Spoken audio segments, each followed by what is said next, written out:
प्रिय भाइ बहिनीहरू, केही दिन यता एउटा पक्षले भदौ 23 गतेको घटनाबारे गलत प्रचार फैलाइरहेको छ।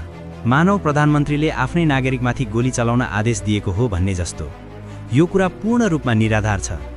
हाम्रो संविधानले कुनै पनि प्रधानमन्त्रीलाई आफ्नै नागरिकलाई गोली चलाउन आदेश दिन पाउने अधिकार दिएको छैन र त्यस्तो आदेश मैले कहिले दिएको पनि छैन र आदेश दिन सोच्न पनि सक्दिनँ। त्यस दिनको दुःखद घटनापछि मैले तत्काल पूर्व न्यायाधीशको नेतृत्वमा छानबिन आयोग बनाएको थिएँ। ज्यान गुमाउन बाध्य भएका 19 जना नानी बाबुहरूप्रति मेरो गहिरो श्रद्धाञ्जली छ। त्यो पीडा आजसम्म पनि मसँगै छ। सरकारले त्यतिबेला घुसपैठको सम्भावना भएकाले माइती घरमा प्रदर्शन रोक्ने निर्णय लिएको थियो। तर जब युवाहरूले शान्तिपूर्ण सभाको अनुमति मागे, प्रशासनले सहजै अनुमति दियो। म स्वयंले पनि अघिल्लो दिन जेन्जी सुझबुझ भएका हाम्रा युवाहरू अनुशासित र सचेत छन् भनेर सार्वजनिक रूपमा भनेको थिएँ। त्यसैले माइती घरमा बिहान सुरु भएको जेन्जी प्रदर्शन शान्तिपूर्वक चल्यो, न गोली चल्यो न लाठी प्रहार भयो। तर करिब 12 बजेतिर घुसपैठ गर्ने तत्त्वहरूले युवाहरूलाई घेरेर निषेधित क्षेत्रतर्फ लगिरहेका दृश्य सबैले देखेका छौँ। आयोजकहरूले बारम्बार घुसपैठ भएको जानकारी दिएर युवाहरूलाई घर फर्किन आग्रह पनि गरे। तर योजनाबद्ध रूपमा केही समूहले बालबालिका र स्कुल ड्रेसमा रहेका नानी बाबुलाई अगाडि राखेर संसद भवनसम्म पुर्याउन खोजे, किनकि उनीहरूलाई थाहा थियो संसद भवन आक्रमण हुन थाले सुरक्षा निकायले कानुन अनुसार बल प्रयोग गर्नै पर्छ। संसद भवन अघि आगो लगाउने प्रयास र विस्फोटक वस्तु प्रयोग भएपछि स्थितिलाई कानुनले आन्दोलन होइन राज्य विरुद्धको हमला मान्छ। संसद भवनभित्र सुरक्षा फौजमाथि प्रत्यक्ष आक्रमण भएपछि गोली चल्यो र त्यसपछि 2 घण्टासम्म भएका घटनाले हामी सबैलाई कहिले नमेटिने घाउ दिएको छ।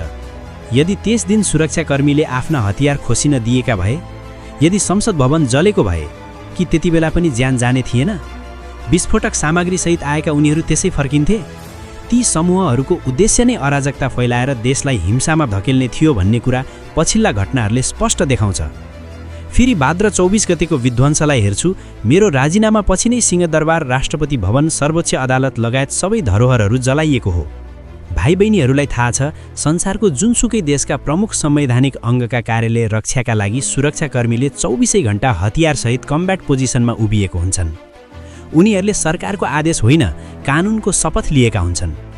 त्यस दिन पनि सरकारको आदेशमा गोली चलेको होइन, सरकारले आदेश दिएको पनि छैन। म फेरि पनि स्पष्ट पार्न चाहन्छु, तपाईहरूको माइती घरको शान्तिपूर्ण प्रदर्शनमा प्रहरीले कुनै बल प्रयोग गरेको थियो? थिएन।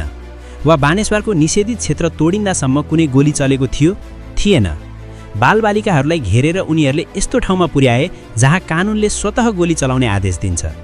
म खुला रूपमा कुनै पनि मञ्चमा बसेर उत्तर दिन तयार छु। सामाजिक सञ्जालमा गरिएका गलत प्रचारमा नलाग्न सबै नागरिकलाई विनम्र आग्रह गर्छु।